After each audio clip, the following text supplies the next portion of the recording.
There's something seriously wrong with our judicial system when you have a magistrate judge taking the side of an assassin. I'm talking about Cole Thomas Allen, the assassin who wanted to assassinate President Trump or members of his administration, as we've seen in his manifesto. So this judge goes and says, "I am deeply disturbed," and oh man, Cole Thomas Allen, I feel so bad for him because he's in solitary confinement. What do you think we do to terrorists and assassins and murderers and rapists and killers who carry out the worst of the worst crimes and atrocities in the world? You think we say, yeah, you should have rec for 2 hours? Yeah, you should go work out and go to the library and have fun and make friends at the prison system? And if you're good, maybe we'll let you out. No. See, this is the problem. Why we have criminals being let out on the street because of corrupt and incompetent judges like this judge here, Judge Zai Farouk, who said things like, why is there this grift or this great difference between, sorry, let me start again. Why is there this great difference between Mr. Allen's treatment when they were given the benefit, end quote. The day he's talking about is the January 6th rioters, the supposed rioters that caused an insurrection. See, he hasn't learned the fact that we saw what the Democratic Party and the left-wing media did. They snipped what Trump said, had supposedly said, making it look like he caused an insurrection. And we saw what they did they did the same thing to the clips of the January 6th protesters that were peacefully protesting, and they clipped it to make it look like they were causing an insurrection and being violent and being deadly, when that was not the case. There are video footages of people being ushered in by the Capitol Police that are protesting, that are walking around the Capitol. Yes, they're visibly upset, but they're also peaceful.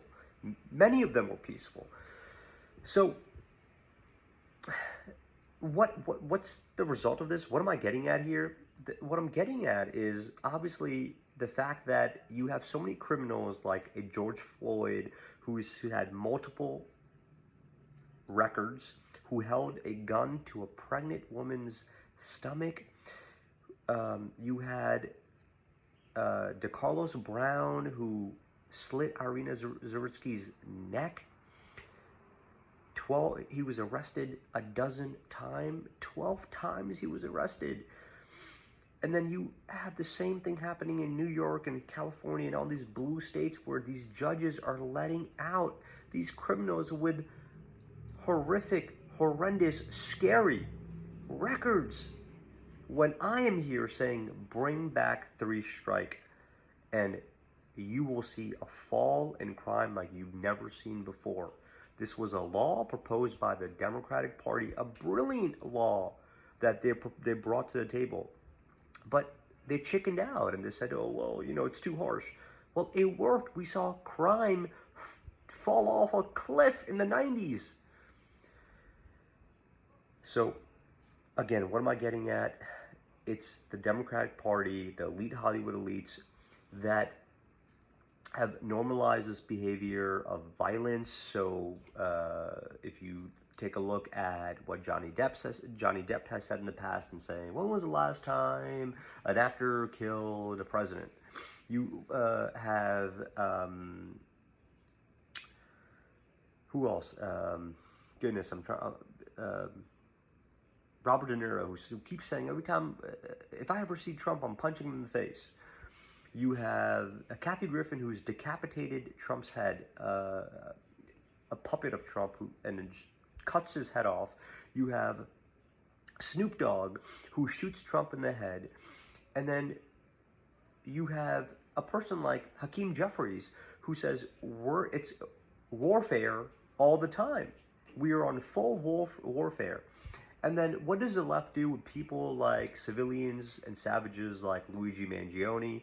They glorify people like Luigi Mangione. They say, look, he's so handsome. He's as handsome as Jeremy Meeks, another gang member of the Crip Gang. You guys remember him years ago, who had a mugshot that went viral, and then he got a modeling gig. Then now Nicole Thomas Allen is being given the same treatment. It's like, oh, look, he's not only just super handsome, but he's also brilliant because he got a 1600 on his SAT and went to Caltech and was the teacher of the year. Teacher of the year. He was more like assassin of the year. I mean, he refers to himself as your friendly assassin. That's like saying you're a friendly rapist, you're a friendly murderer. What? I mean, this is the stuff that the left has normalized.